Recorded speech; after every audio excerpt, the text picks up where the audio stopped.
Hello and welcome to Chewing the Fat with myself, Andy Lehman. It's the 3rd of January 2024, a new year. We basically just said wave goodbye to 2023, and there's a changing world out there, as we know, with AI technology taking over quite a few jobs, or there's the fear of the jobs, the fear of 800 million people could potentially be lost because of AI technology, replacing people like writers and copywriters and all that kind of stuff with artists and musicians. However, I do think, and this is a prediction I believe for 2024, and that is that subscription businesses will become a big thing in the coming year. Well, basically personal subscription businesses, which that means basically what I'm trying to say is that individuals, people like you and I, we'll be able to create a subscription business of our own selling digital products. Subscription businesses are nothing new. They have been around for years. I mean, they say that in the United Kingdom that the average British person has an active 2.4 subscriptions. I don't know how they get the 2.4, but basically that's what they've worked out. So that means that majority of the British people have 2.4 subscriptions where they are paying roughly around £39 a month for certain things. Now, like I said, subscriptions are nothing new. They have been around for years. You probably used to subscribe to a magazine or a comic when you were younger.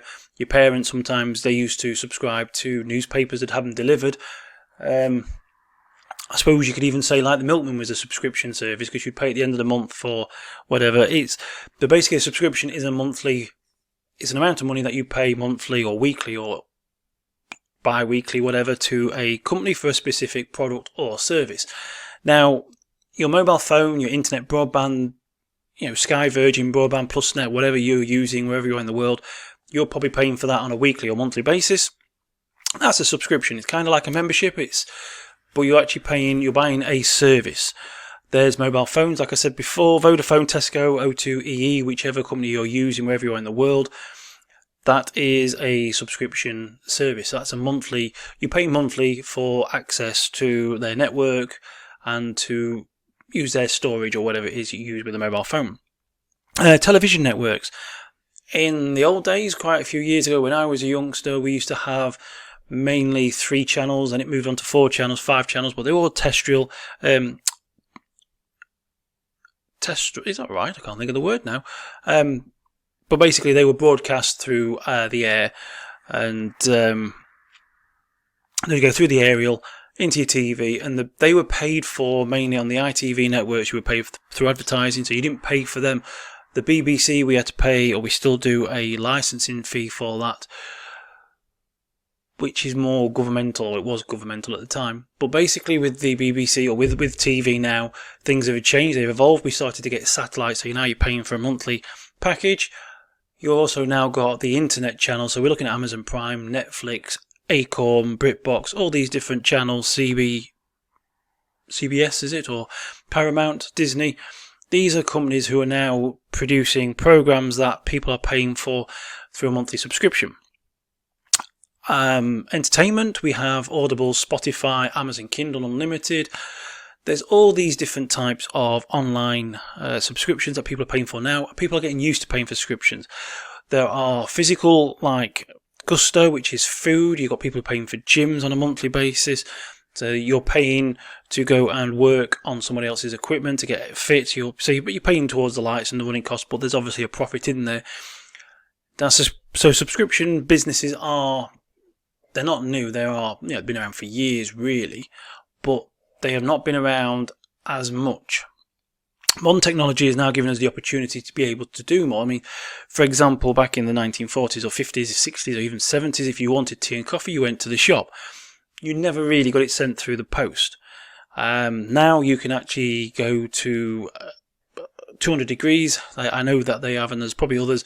But 200 Degrees, you pay a monthly fee and you get coffee sent out to you. There used to be coffee clubs where you could pay a small monthly fee and they would send you out a different form of coffee each month to try. Wine, food, you basically now can pay for something to be delivered through the post on a monthly basis. Books, they used to do that for books.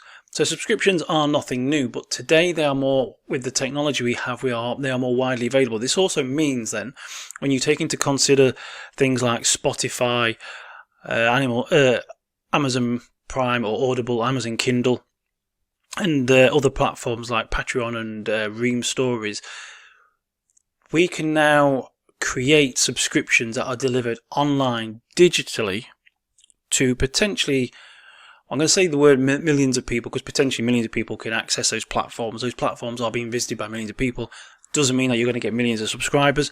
Although today I did see about one guy who has 200,000 people paying sort of $47. So he's making a shed load of money. Joe Wicks, he was a guy who started in the coronavirus doing Keep Fit videos. He now, I believe, has a membership, and he was turning over millions from that, from his Keep Fit.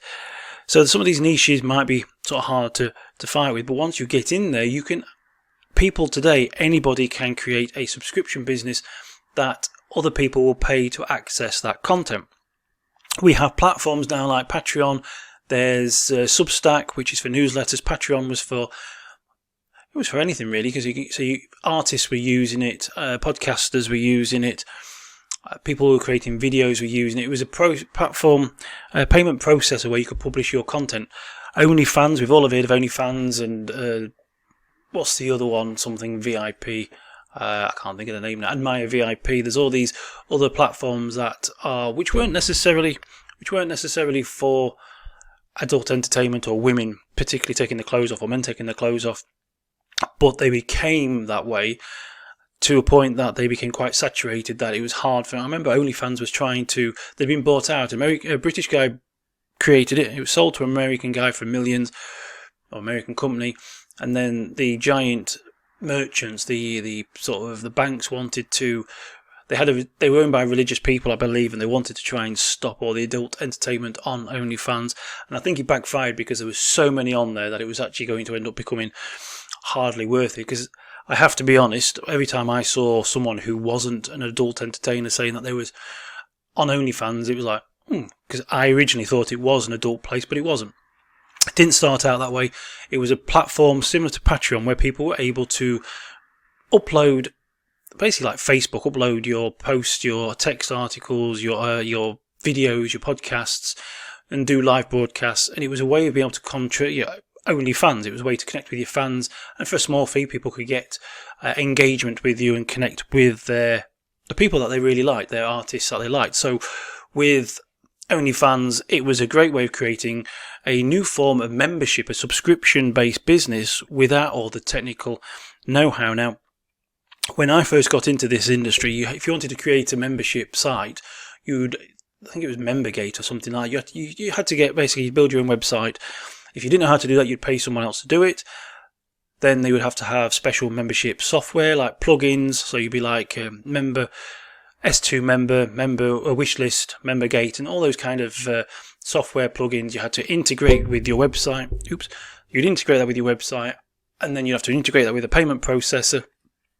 And it could be quite a bit of a nightmare. A lot of people made money doing it, but as the years passed and the technology developed and other people wanted to make things more simple, then we started to see things like the OnlyFans, the Admire VIP, Fansly, Patreon, Ream Stories, Substack, ClickFunnels, Kajabi. All these different platforms were created so that people could make money online. And they could do that from the comfort of their own home. So basically, once you've got a laptop, and to the point now where you've got a tablet or a mobile phone, you can connect to these platforms because you're not having to do anything major technical. So you go and create a profile on Patreon or on PayHip or on Ream Stories if you're an author, or Substack if you want to do a newsletter, which a newsletter with podcasts and videos. Even YouTube, for example, you can take payments, I think, on YouTube now. So basically, you would just create a profile. And if you've created a bank, with certain platforms, you need a Stripe account. So you open up a Stripe account, and then once you've got your Stripe account, you're not creating buttons like you do on a web page. You're not creating buttons and subscribe buttons. You just connect them to the platform with a click. Basically, you give your details and just verify something. And then once you're verified and actually set up, you could be creating content on that website, on that membership platform, that you can start charging. And this is something that is now available to virtually anyone in the world. if you've got an internet connection, you've got a mobile phone, and if you connect to the internet and you live in a country that is not heavily censored, so for like North Korea, you probably won't be able to. I know China could be quite restrictive, somewhere like Iran might be as well.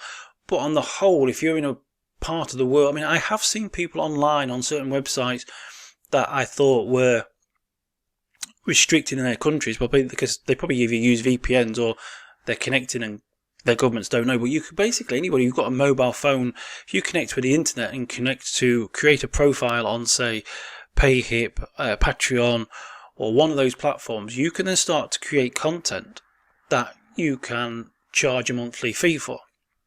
Now, the great thing about subscription-based businesses or memberships is in the old days, and this is the industry that I'm from, a lot of people would charge $49, $97, $197 a month to access certain services or content because they believe that it's got a lot more value, because if you're teaching someone how to make 10 grand a month, then paying $197 is a fair price for it.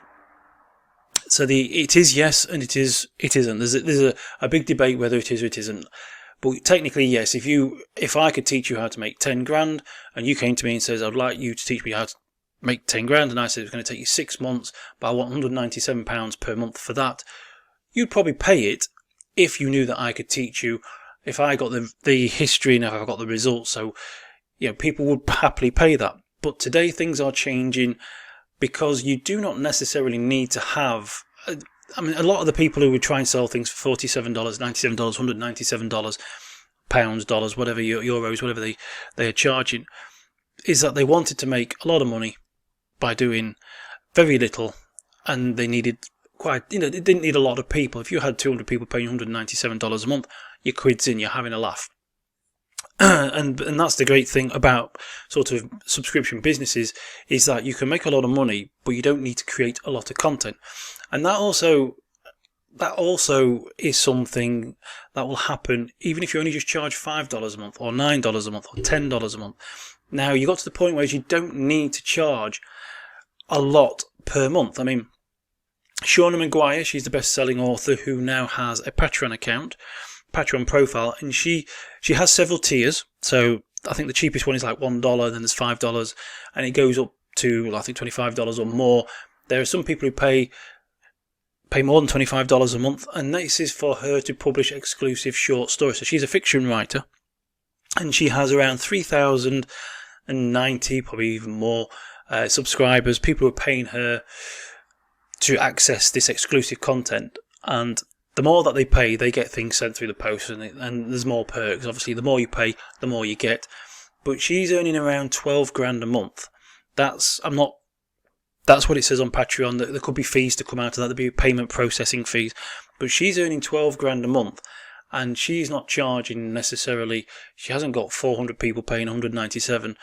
She's got 3,000 and so many people, and a lot of those are probably just paying $1, $5, $10.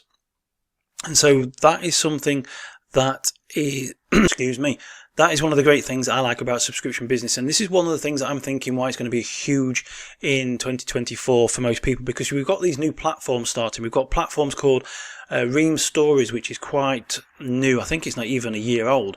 And that is for authors, and it's specifically for authors, fiction writers, and I think non-fiction writers. So these people are writing books. So there's professional authors on there who are bestsellers, and then there's people who are starting out.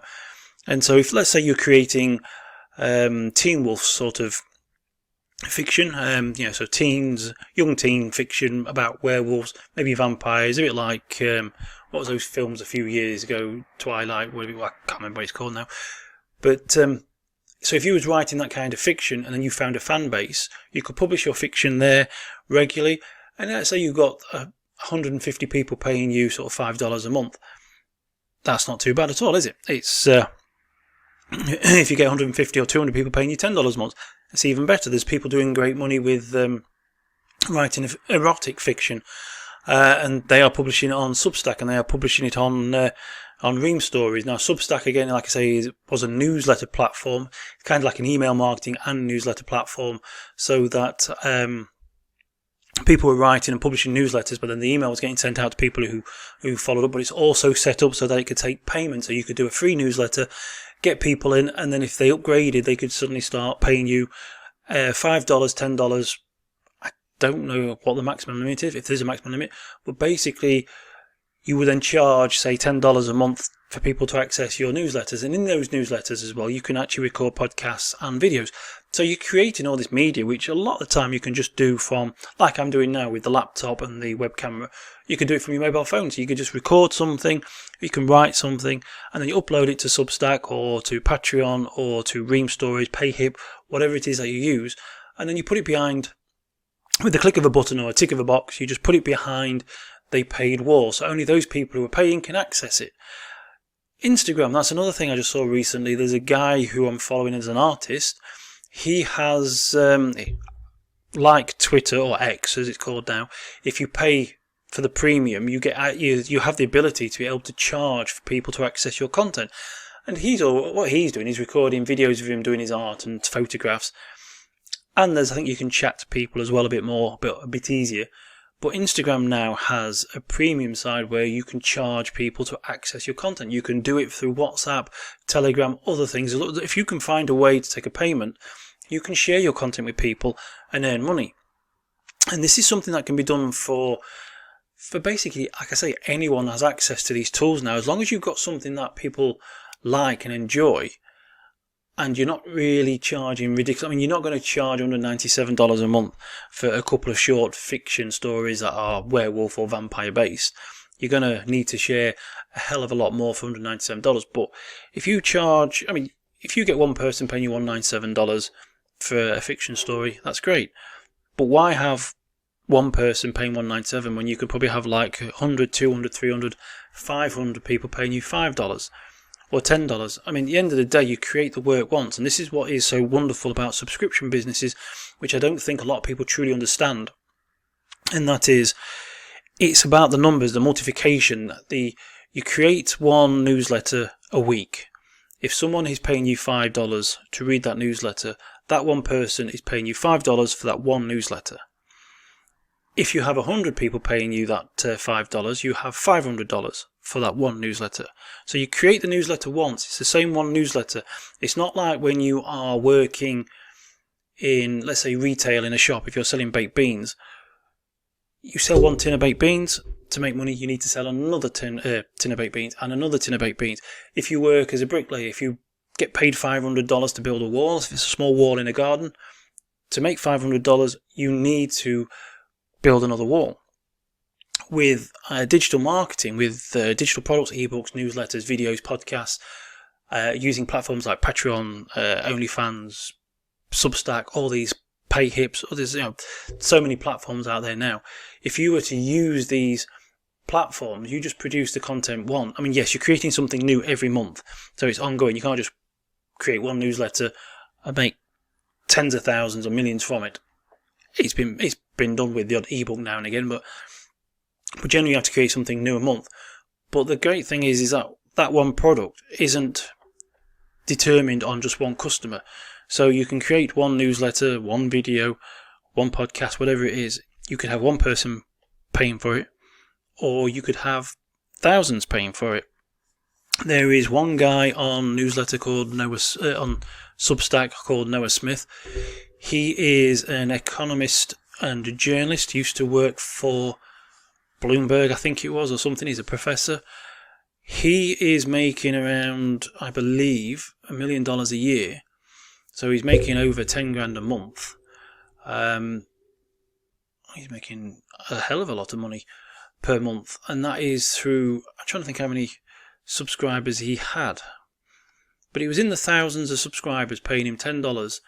And he's publishing a lot of content, but he's publishing articles to do with economy, which I don't really think helps a lot of people.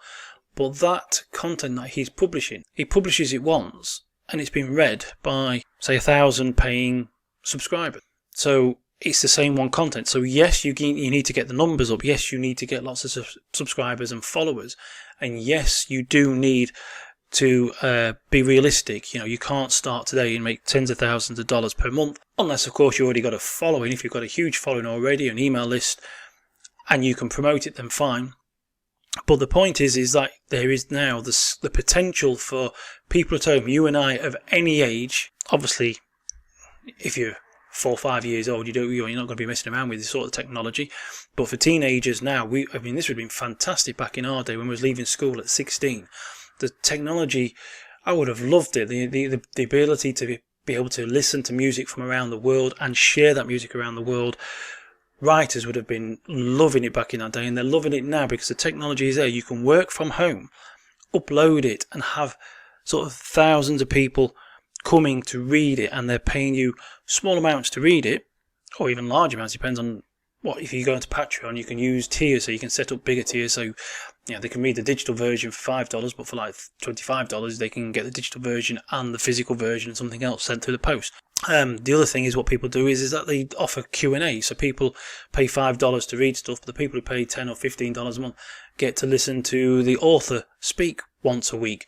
So the tools are there, and if you've got something that people are interested in watching, reading, listening, learning, if you know something or you've got something to share to people, the tools are there, and the possibility, the potential. They say there's about 5.4 billion internet users each day. Now, in the 5 main English-speaking world, there must be about, I think it's 500 million people. That's the US, UK, Canada, Australia, New Zealand. Let's not forget South Africa's got a very strong English language. There's speakers from all around the world who speak English, so there's a huge amount of people to pick from. So if you can find just 100 people or 1,000 people who are willing to pay $5, $10, $15, $20 to access something that you can do each month, then why not? The platforms are there, the technology to create the digital content is there, it can be done in minutes, it can be uploaded in seconds, and it can be shared with people, and you can be making money at home running your own personal subscription business. And I think that is going to be huge in 2024, and that is something I'm going to focus on more in my newsletter. So I'm just going to bring this Chewing the Fat to a close now. So that's just something I wanted to talk about. I think it's going to be huge, and it'd be great if you're interested, it'd be great if you went and started your own subscription membership business. As I say, all the platforms are out there: Kajabi, Patreon, PayHip. There was some dedicated for music as well. There was Ream Stories for fiction. The list is endless. There's a load more out there. Gumroad is another one where you can do sort of memberships from, subscriptions from. So 2024, have a good think about creating your own personal subscription and start making money from the comfort. Like I say, this is something you can do from the comfort of your own home. It's something you can take around the world as well. I mean, you can go on holiday and still create newsletters, get paid to move from place to place because you're not location dependent. You do not need to go to a workshop or a factory. You don't need to go to a place of work. You don't need to go to a shop. You can do this from home using the tools you've got, and you can move around the world with it. That's why I think subscription businesses are going to be fantastic, and I look forward to seeing yours. Let me know how you get on, and I'll speak to you in the next video. Thank you very much. Cheers. Goodbye.